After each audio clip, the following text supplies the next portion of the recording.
In this video, we're going to be ranking the best defender from every team from worst to best, 30 through 1. And simple rules, every team can only have one player.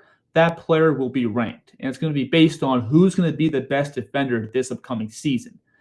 It's not rocket science, just who's the most impactful, versatile, this and that. Pretty easy. In last place, number 30, we have Miles Bridges. I think Bridges in general is a very leaky defender, but for the Hornets, he's probably going to be their best guy. LaMelo Ball, Brandon Miller, Colin Kneppel, I'm not totally bought in on those guys defensively. I do like some of their younger front court guys too, but they are kind of green. When it comes to just reliability, if that's a word, I think Bridges will be the clear number one for Charlotte. But in the grand scheme of the entire list, he has to be last. I think that he's not very reliable. The focus is inconsistent. There's lots of holes. He falls asleep off the ball, this and that. He's good, but for this list, he's number 30, last. Sorry. All right, next up, number 29, we have Mark Williams, who last year had a lot of buzz with the pending trade with LA that didn't fall through. And there's this weird thing with LA, whenever they acquire a player, if it's D'Angelo Russell, Rui Hachimura, these mid-level guys, just the hype is crazy. And last year, there was this thought process, Mark Williams, we get him, the defense is going to be solved. And look, I think Mark's a good player. He's a pretty solid, front court defender, but he's just not at the elite level. He's very good in drop and around the basket, but he's got very heavy feet, has a hard time switching against quicker guards, can't really step up to the level that well, and he's pretty limited. So for this list, he's 29. He's a good defender. I think for Phoenix next year, he's going to be their most solid guy. But outside of that, it's basically it. Next up for Philly, we have Quentin Grimes, who really made a lot of headway last year because of his offense. Lots of buckets, lots of scoring, cool stuff happening there. But with Philly's roster, I think Paul George, the past 2 or 3 years defensively, has taken a pretty big step back. You have Maxey, who's kind of shaky. Jared McCain, who's okay. VJ Edgecombe, who's going to be a rookie. So I do think that it's safe to say Grimes will be their most reliable defender. And Embiid, we have no idea how available or healthy he's going to be. And Grimes on the ball at defending wings, he's solid. He's physical, can pressure, can navigate screens, can switch a little bit. So I think he's solid on defense, not a bad defender at all. But for this list, 28 is just where he has to be. Now, next up, number 27 for the Chicago Bulls, Isaac Okoro.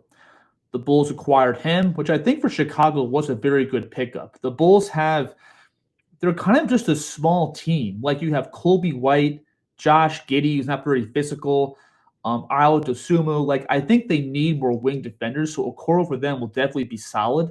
But I just think that for what the Bulls have, he's going to be their most reliable defender. I think Okoro on the perimeter is very good. Kind of like Grimes. He's stocky. He's physical. Good foot speed. Can pressure.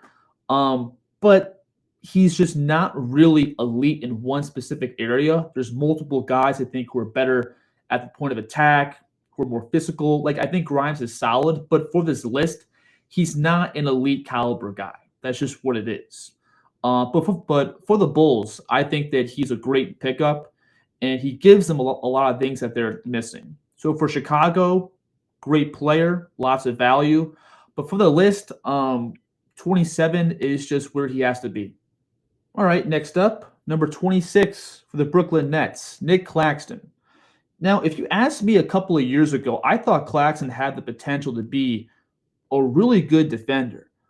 He had the motor, he had the length, the size, pretty good speed too. But I do think that he's kind of plateaued the past 2 or 3 years. And obviously his team's not very good. It doesn't help him out. But I think Claxton is just overall a solid defender. I don't think he's bad, but he's not really elite. He's still kind of slender. Like, if physical wings or guards attack his body, you can't move him off his spot pretty easily. Um, I do think the motor is there. He can, I mean, if you put him on a legit good team, like, we may see a totally different player. But for the team he's on right now, like, it's just kind of it. And I think I think he's solid. But again, like with the talent that NBA has, 26 is going to have to be it. Now, for Utah, Walker Kessler, who I think is a very underrated front court defender. He's good in drop, pretty good foot speed, can hedge, can step up towards the level. An underrated athlete too, like good verticality in the lane. Like, for just a front court defender, he checks pretty much all the boxes. And for Utah, like, he's going to be very valuable because you got Keontae George, Ace Bailey, Clayton. Like, I do think that their backcourt defense may be a tad bit shaky. So he's definitely going to have his hands full going forward. But defensively, like, for a center or a power forward, the guy is very good. But I think what holds him back is that he's not very versatile. Like, you can't switch with him on elite guards. Like, if he's switching out on like an SGA or Anthony Edwards, it's going to be a problem. But in pick and roll, in drop around the basket, he's very good. And again, like with these lists, like this guy is ranked 25. He still is a very good defender. It's just the NBA right now is very good. The competition is very, very thick. So I just think that he doesn't have the heights of other guys, but still, like, Walker Kessler, very good and very solid overall defender. Next up, number 24 on the list, Miles Turner for the Milwaukee Bucks. Now, this may be what the kids will call a hot take because Giannis is also on the team. But the thing is with Giannis, that not drives me nuts, but I think about his game that's overrated, is that he's not very good on the ball.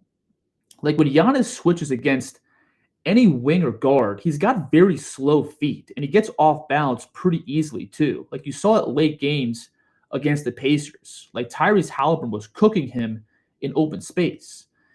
And I think Giannis is very good off the ball when he roams. He's got good length around the basket, very good, hands and gap. Like, Giannis off the ball is very good, but on the ball, there's lots of problems. And I put Turner above him because I think Turner, just as an overall defender, is more complete. Like, throughout the playoffs, the Pacers were able to use him in every possible way. He could play and drop. He could step up, could switch. Like, he was guarding Brunson in open space, J-Dub, Shea, and they were able to stay afloat. So I think that Turner from Milwaukee is the most complete defender, and that's why I pick him to represent the Bucks. Now, I think he's solid in every category, but he's not really a black belt in any one spot. And like, he's okay around the basket, he's okay on the ball, he's pretty good everywhere, but not elite in one specific area. So that's why he's 24 on the list. But still, I think that with him on the court, the Bucks they're gonna have a pretty good defense. They got Kuzma, they have size around him. Like, I think that Milwaukee's offense will struggle, but defensively, like, they're going to be okay. And Turner will give them versatility, and just he can bring value from every spot. Now, number 23 for the Sacramento Kings, Keon Ellis. Now, if this list was just backcourt defenders, like, Keon Ellis might be top 3 or top 4. Like, he's that good. I think that on the ball, he is a pest, can pressure, sneaky athlete too. Like, a couple of really nasty chase down blocks on Damian Lillard and Trae Young. Like, Keon is a great backcourt defender. I think I put him above the other guys on this list because I think Keon, he's actually elite in one specific spot. The versatility isn't there, but on the ball, the guy is a problem. If you put him on like Trae Young, Brunson, Lillard, Steph Curry, any ball dominant creation guard, like he's going to be a handful. He's that good. I think where the reason why he's kind of ranked pretty further back on the list is because if he's off a point guard, if he's matched up with like a wing or a forward, he's going to have a hard time. Like the guy's pretty light. He weighs like 170. So if he's like matched up against a Booker and Anthony Edwards, like a physical ball handler, they can move him off his spot pretty easily. So that's why I think he's pushed pretty far back. But still, like for just backcourt defenders, Keon Ellis is a problem. He's very good. And last year, we finally saw him get consistent playing time. So I'm hoping next year, we see his role continue to grow. And with like DeRozan and LaVine in the backcourt, like they need a defensive savvy guy. So I do think Keon Ellis next year will have a pretty big role. So that's good. Next up, for the LA Lakers, we have Jared Vanderbilt. Now, I picked Vando because, like, I think the Lakers roster is not really loaded up with the best defenders. You can't put on LeBron, Luka, Reeves, Hachimura, Ayton. So I think Vando is the clear option here. And look, like, when he's on the court, his minutes were pretty low last year, but, like, the guy's impactful. He has a ridiculous motor. He's physical. He's long. Can guard every spot on the entire floor. If he had more playing time, he would be higher on this list. But he's ranked right now 22 because he just doesn't play that much, and that's the biggest thing. But for just ability and peak, like Vanderbilt is really freaking good. I am curious, like, how do you use him with guys like Luka and LeBron? Because like Vando offensively is just a minus. He can't shoot. He's pretty awkward around the basket, like an okay cutter. I think like that's the biggest thing. But for just like defensive impact, I think he's the Lakers' best defender. But because his usage is so low, like he's going to have to be 22. So now number 21 for the Orlando Magic is Jonathan Isaac. And in the same vein as Vanderbilt, like I think that Jonathan Isaac, for just like impact on the court, like this guy could no lie be a top 3 defender in the entire league. He's that good. It's just that the injuries and the minutes just really pulls down his value. And the Magic's roster is loaded with defensive talent. You got Paulo, you got Franz, Wendell Carter, Jalen Suggs. Like they're all very good defenders, but like for just peak, like who's the best defender when on the court, it's Isaac, easily. Like I watched the game last year against the Celtics, and he guarded Jason Tatum for like half a quarter, and Tatum probably had 3 block shots, 2 turnovers. Like Isaac on the ball is a problem. He can move his feet. He's long. He's vertical. Off the ball can roam, protect the rim, scramble. So again, for just defensive peaks, Isaac is very high, but the minutes and the injuries do pull him back pretty far. So where's my list? That's why he is ranked 21. Next up, for the Boston Celtics, number 20, Derek White. The Celtics lost Porzingis and Holiday, so I think White's clearly the best defender on the Celtics right now. And look, like Derek White, for a backcourt defender, like there's not a lot to say. We all know how good he is. Can defend the ball, navigate screens, like probably the best guard shot blocker on this entire list. But what holds back Derek White is I think he's very good, but there's just no elite area. He's not super elite on the ball. He's good, but there's guys on the list later who are a lot better. Can fight through screens well, but there's other guys that are better. He's not super big, so he can't switch. Despite, his verticality and shot blocking, he's not a great rim protector still compared to other guys. So Derek White, great defender, but not super elite in one area. So that's why Mr. White is going to be 20. Next up, we've got Mr. Herb Jones. Now, if I made this list last year, Herb Jones would be a lot higher. And he's ranked 19th just because, like, when I go through this list and each team, there's guys that I think are better.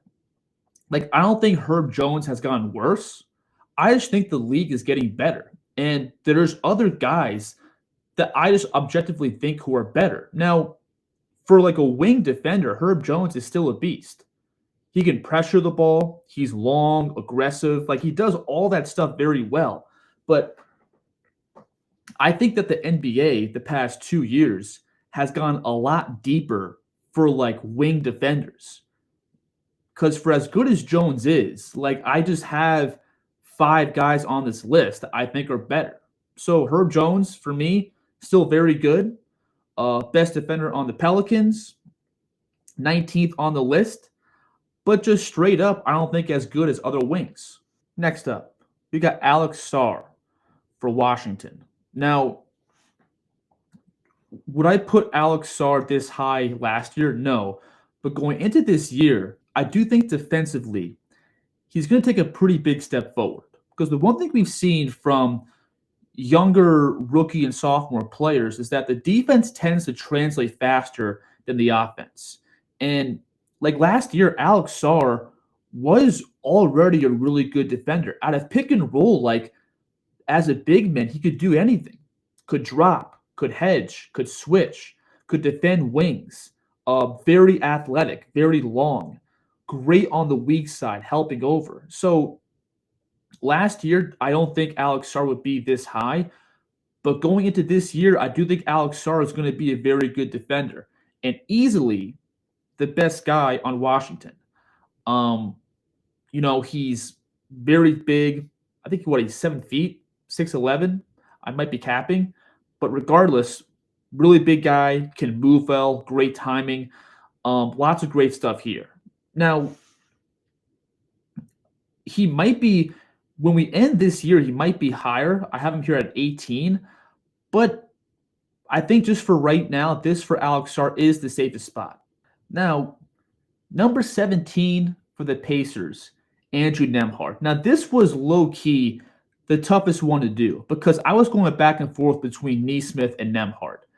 They're both kind of the same defender, like a backcourt guy, really tough on the ball, can fight through screens, blow up actions, and they're kind of the same archetype. But I just think Nembhard's defense throughout the playoffs against Brunson, against SGA, like he really was the reason why the Pacers were competitive against the Thunder. In games 3 and 4, like he made SGA work. He was breaking down Shea. And as far as I'm concerned right now, SGA is the best offensive player in the league, or at least top 3. So Nembhard, giving him all kinds of issues, like that's a big deal. I think on the ball, he's so sturdy, so physical, strong, can just teleport through screens. Like again, if this was just backcourt defenders on the ball, he's top 2 or top 3 easily. And that's just a fact. But the reason why he's 17 on the list is just because he's very good at one area, but the versatility is limited. He's not very tall, can't switch up against 4s and 5s, like no presence around the rim. So he is kind of limited to one specific spot, but he is a black belt, though, on the ball. At the point of attack, Andrew Nembhard is a beast. But again, the versatility does pull him back to 17. So, number 16 for the Miami Heat, Mr. Bam Adebayo. Now, this for me is kind of sad because if we were to go back to like 2021, 2022, like Bam is a top 5 defender in the entire league. What he did for those Heat teams on those finals runs was just ridiculous. The guy was just the ultimate chess piece on defense. Could switch, could guard guards, guard bigs. The guy was a monster. But I think right now, going into 2025 and 26, his best days are clearly past him. I think that he's becoming more and more of like a pseudo drop defender.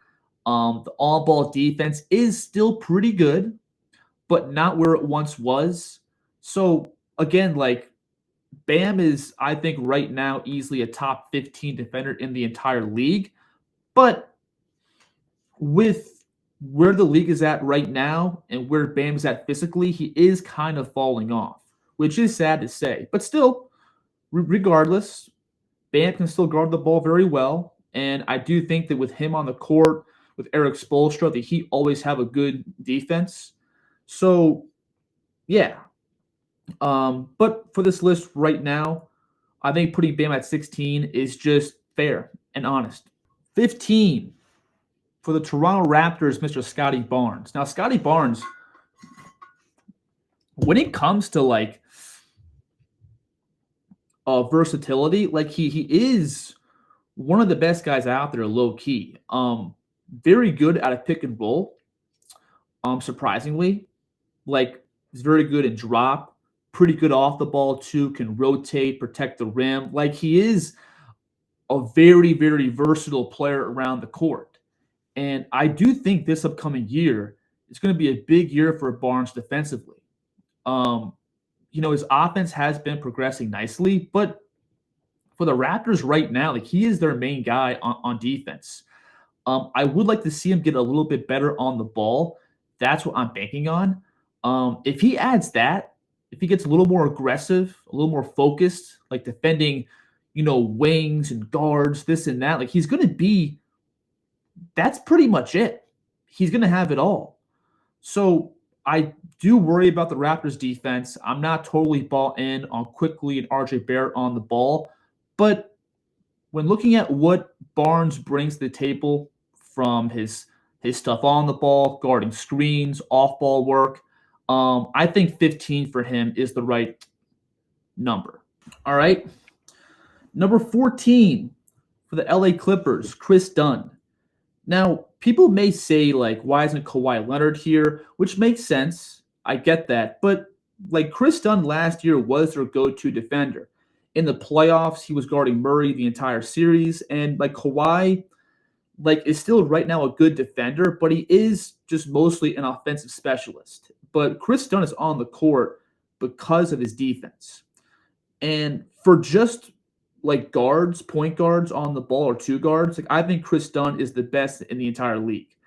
The guy is physical, long, can switch well, like can guard bigs surprisingly pretty well too. Like he did give Murray headaches in last year's series. And like the Clippers, they're able to do what they do with Harden on the court because of Chris Dunn. Like if the Clippers don't have Chris Dunn, their defense is screwed. It just is. And I think that in a way, Chris Dunn unlocks James Harden. And because of him, like we're getting to see James Harden still play at a high level right now. And just for point guards and two guards, again, I think Chris Dunn is one of, if not the best guy in the entire league. And I put him this high because I think compared to like Nembhard and Ellis, Chris Dunn has all the on-ball stuff, can pressure, navigate screens, but he is also more versatile too. Like he has no problem guarding like Aaron Gordon, like bigger threes and fours. So I think because of that, because of the extra versatility, I put him slightly higher. And so that's it. Chris Dunn at 14. Next up, the New York Knicks, OG Anunoby. Now, OG is just solid. Solid.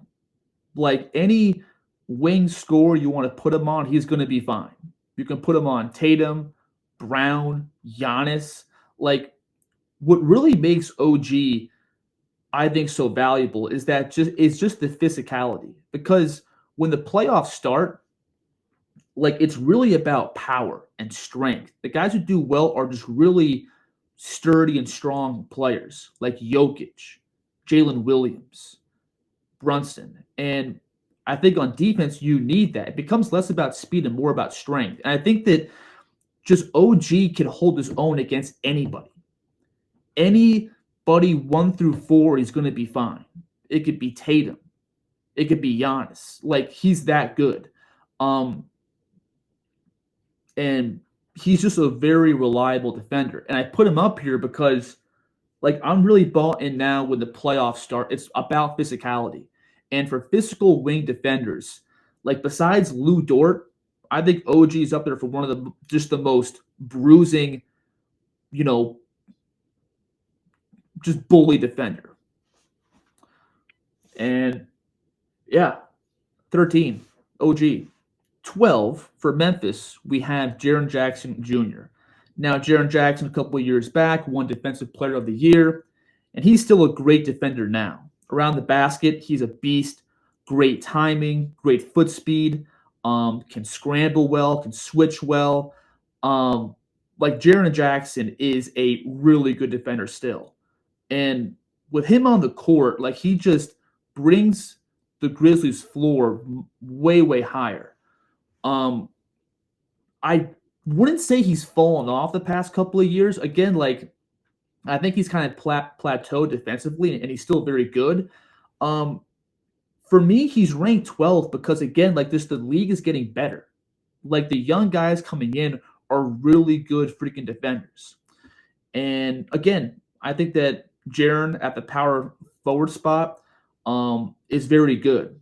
Can defend ball screens, can roam. Like I do like him with Edey because when teams play pick and roll, it's mostly Edey in the primary action, and Jaren off the ball can roam and muck up stuff, can rotate to protect the rim, get in gap, scramble out towards the three. So Jackson is a very good defender, obviously. So that's where he's at, 12.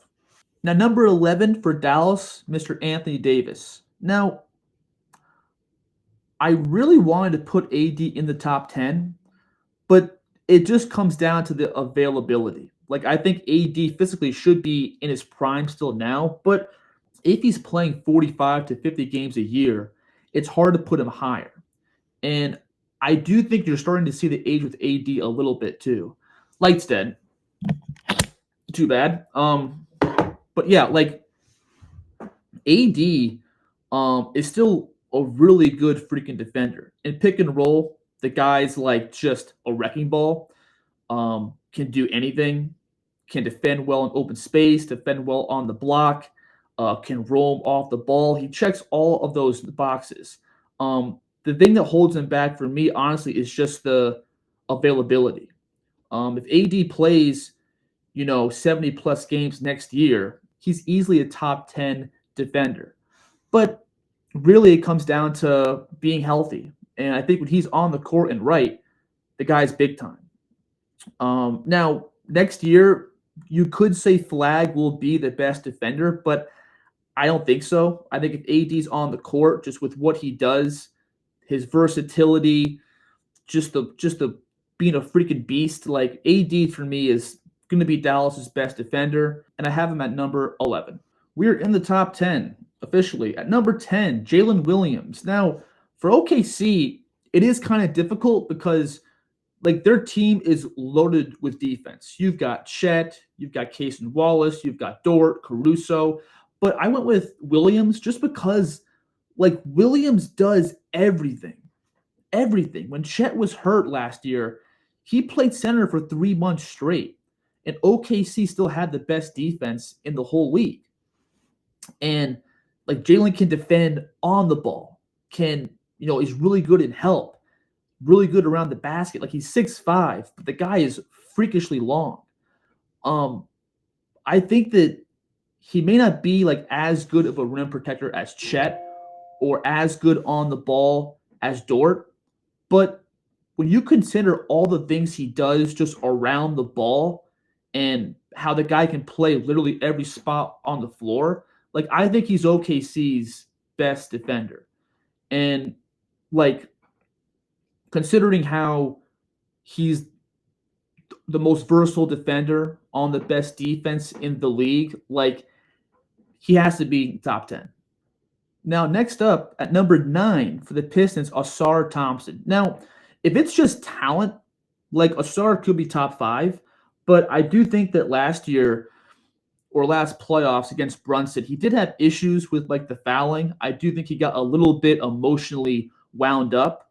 But look, like on the ball, the guy is, and alien. He's 6'7", can move well, can pressure the ball, can fight through screens. He's great off the ball in gap, great at the weak side, rotating over, has great anticipation. Like Asar Thompson checks all the boxes. I just think that for him, it comes down to more experience. I think if he can just kind of be in the fire more and get more comfortable playing in those high stakes environments, like that for him will really help. I thought that last year again against the Knicks, like there were just too many games where he quickly racked up like 4 or 5 fouls, and like that's a big deal. Like for defense, it is about talent and impact, but also having a high IQ too. And I do think Asar has the IQ, but he does need a little bit more experience, in my opinion. Number 8, Aaron Gordon for Denver. Now, Gordon, like, this guy has been their rock for the past 4 years. Um, like, the guy is 6'8", he's a bull, can defend down low, defend out in open space. And this guy, like, them winning a championship with Jokic and Jamal Murray is really a testament to how valuable Gordon is. Like, this guy is tasked with so much, like so much. And you can imagine like the guys who he's had to guard over the past couple of years. Anthony Edwards, SGA, J-Dub, Devin Booker, KD. Like this guy has been their rock. And the Denver won a championship and they continue to be in the championship hunt because of Gordon. And I guarantee you, like, besides Jokic, he's their best asset right now. That includes Murray, too. Like, what Gordon does for them defensively is priceless. So that's why he is 8. Now, he's not higher because I just think that from a talent standpoint, there's guys on here who are just better. But still, like, what Gordon does defensively for Denver is huge. Freaking huge. Number 7, Dyson Daniels. Now, people may want him to be higher. And look, like Dyson is an elite defender. He's very good.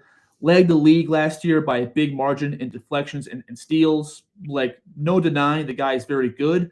But I just do think that there are parts of his game that are kind of leaky a little bit compared to the top 5 guys. But again, he's obviously on the ball has very good hands, good foot speed, good pressure, can fight through screens well.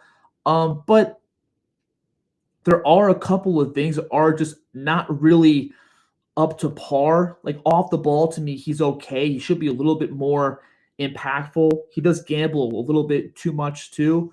I do think the physicality is kind of shaky too against like lumbering wings and fours. He kind of gets bullied sometimes, but still, like for wing defenders, Dyson is big time.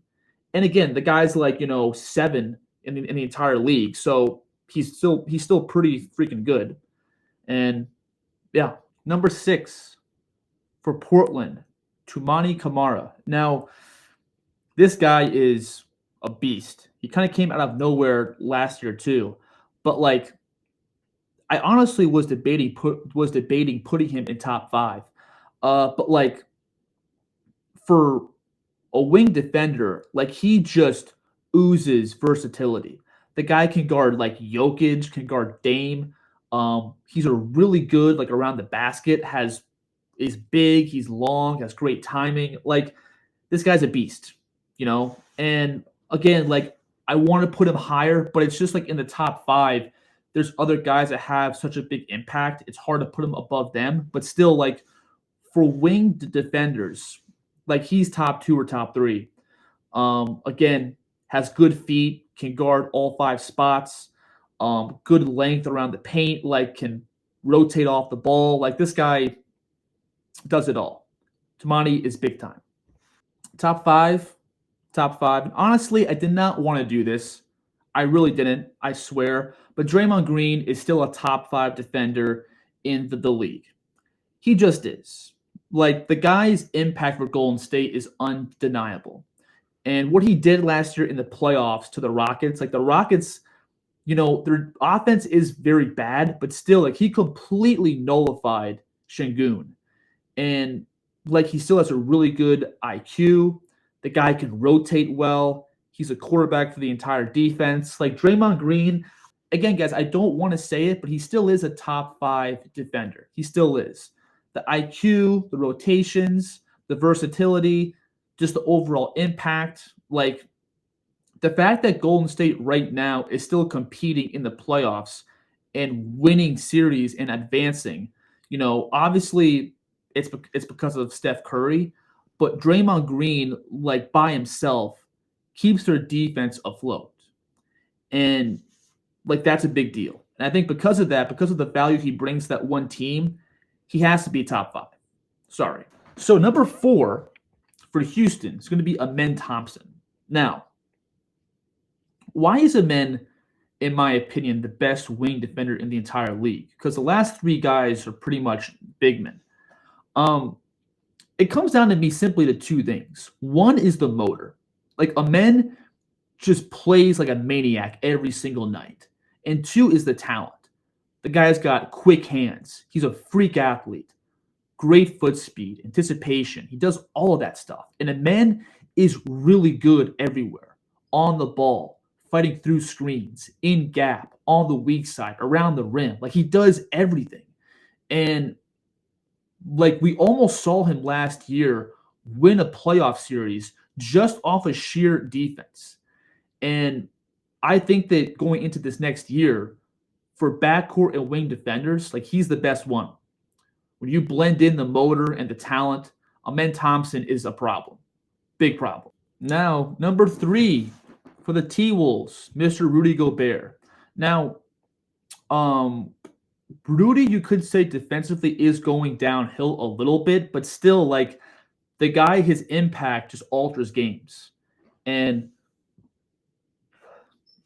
the T-Wolves, they keep making big advances every year. They come up against better teams and lose, but they still win games. They win playoff series. And like Gobert gives their defense just a legit floor.